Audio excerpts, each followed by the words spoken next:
سلام، خوبید؟ من برگشتم با یه ویدیو جدید. امروز میخوام سوالاتی که شما از من پرسیدید رو جواب بدم.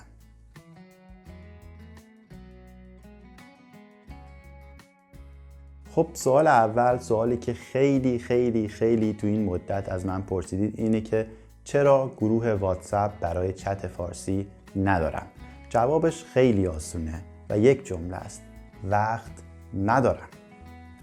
باور کنید تولید این ویدیوها از روز اول که فکر میکنم که متن چی باشه، بعد طراحی میکنم، مینویسم، تایپ میکنم، پاورپوینت درست میکنم، فیلم برداری، ضبط، ادیت، گرافیک و منتشر کردنش تمام وقت منو میگیره. شاید برای یک ویدیو 2 تا 3 روز وقت احتیاج داشته باشم و همینطور که میدونید حتی توی فیسبوک هم دیگه مثل قبل فعال نیستم که سوالات همه رو جواب بدم. بنابراین فعلا تمرکزم برای تولید ویدیوست و نمیتونم متاسفانه گروه چتی برای شما درست بکنم. همچنین از من پرسیدید که چرا وبسایت آپدیت نیست و چرا درس ها رو نمیتونید روی وبسایت پیدا بکنید. واقعا بابت این موضوع متاسفم. دلیلش همون نداشتن وقته که توضیح دادم.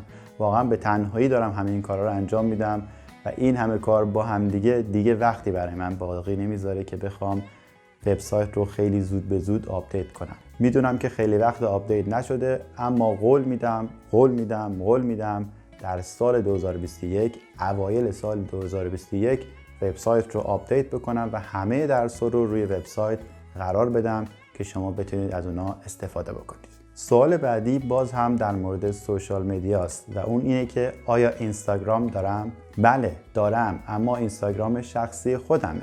برای پرژن لرنینگ هنوز اینستاگرامی درست نکردم و هنوز نمیدونم آیا واقعا باید این کار رو بکنم یا نه. شاید در آینده اینستاگرام داشته باشم، اما فعلا اینستاگرام ندارم. سوال بعدی که شما توی این مدت باز هم از من پرسیدید اینه که آیا من به صورت خصوصی و آنلاین درس میدم؟ باید بگم که باز هم نه، فعلا درس نمیدم. شاید دوباره در آینده این رو استارت بزنم.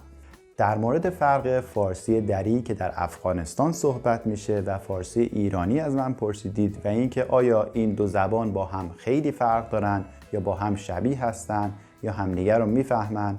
باید بگم که زبان فارسی دری زبان اصیل ایرانی است که در طول زمان تغییر نکرده، اما فارسی ایران در طول زمان همش تغییر کرده و به صورت کنونی در آمده. اما باید بگم که فرق زیادی بینشون نیست. یه مقدار در تلفظ بعضی واژه‌ها و در گزینش واژگان با هم فرق داریم. در واقع به راحتی میتونیم همدیگر رو متوجه بشیم و مشکلی هم پیش نمیاد. خب این بود سوالات مهمی که شما تو طول این هم مدت از من پرسیدید. سوالات دیگه‌ای هم بود که فعلا در وقت این ویدیو نمی‌گنجه.